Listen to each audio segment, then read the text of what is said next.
According to Dorothy Neufeld, Denver International Airport is the sixth busiest airport in the whole world.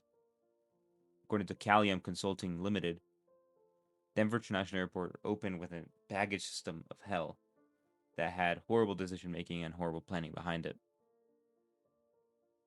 And according to Denver's own website, they sourced 200,000 jobs for people around the Denver metro area.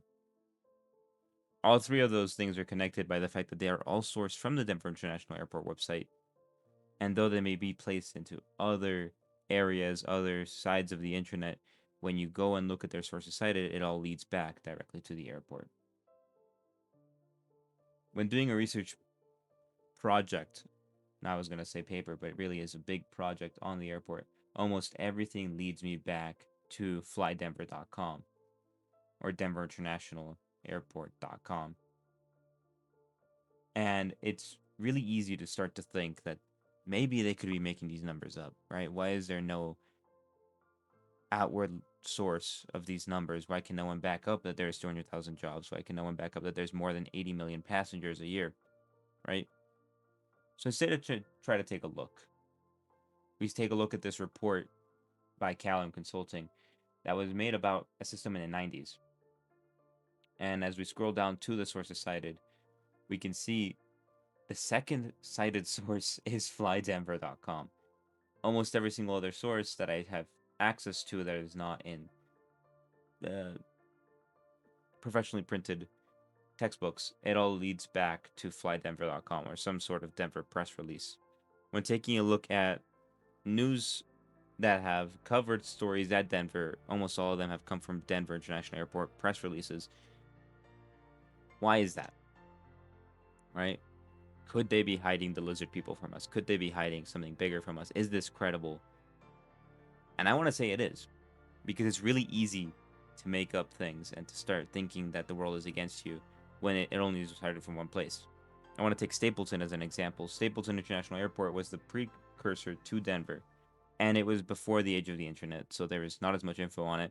But by first-hand accounts, the Colorado Encyclopedia has a pretty short article that talks about it almost purely based off of first-hand accounts. And we have some old data from old images above Stapleton, such as this from Google Earth, which is pretty hard to say it's a lie. I mean, it's a satellite image, right? So Google Earth is credible. The Colorado Encyclopedia is pretty credible. That's all first-hand accounts, and that's all old press releases. So they weren't lying to us. We can verifiably prove that they were not lying to us. Looking back and looking at all these sources. So can we do the same for Denver? I would say yes. If we take a look back at Neufeld's report on the top 10 busiest airports, they have to get all of those sources directly from those airports. You can't sit out there and sit at every airport in the world and count each individual passenger, right? I'm not going to Atlanta and count 108 million people. So why would Denver be any different? When we take a look at Callum Limited, their report was made using Fly Denver information because that's how you do reports. You have to get the source from somewhere.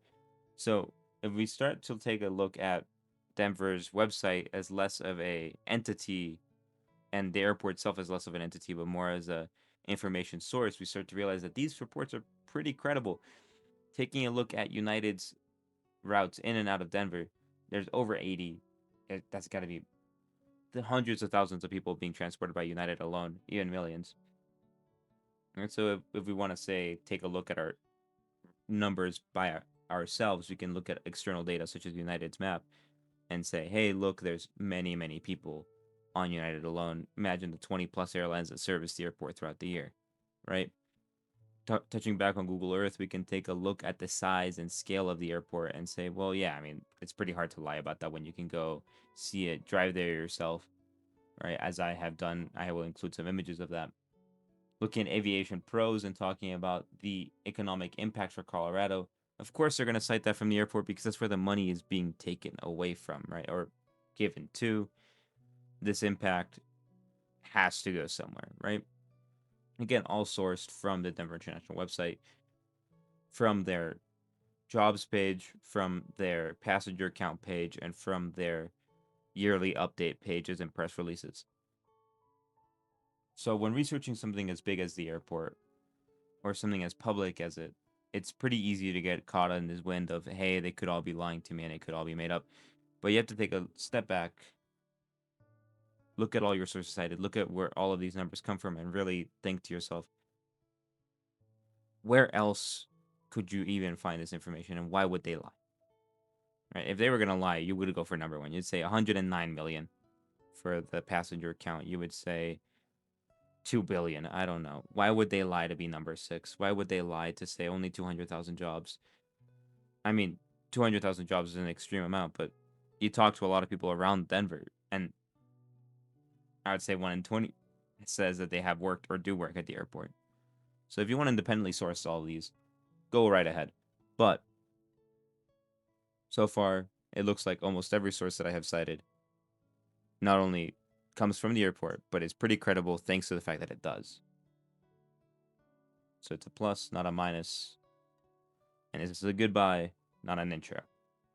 So have a nice day.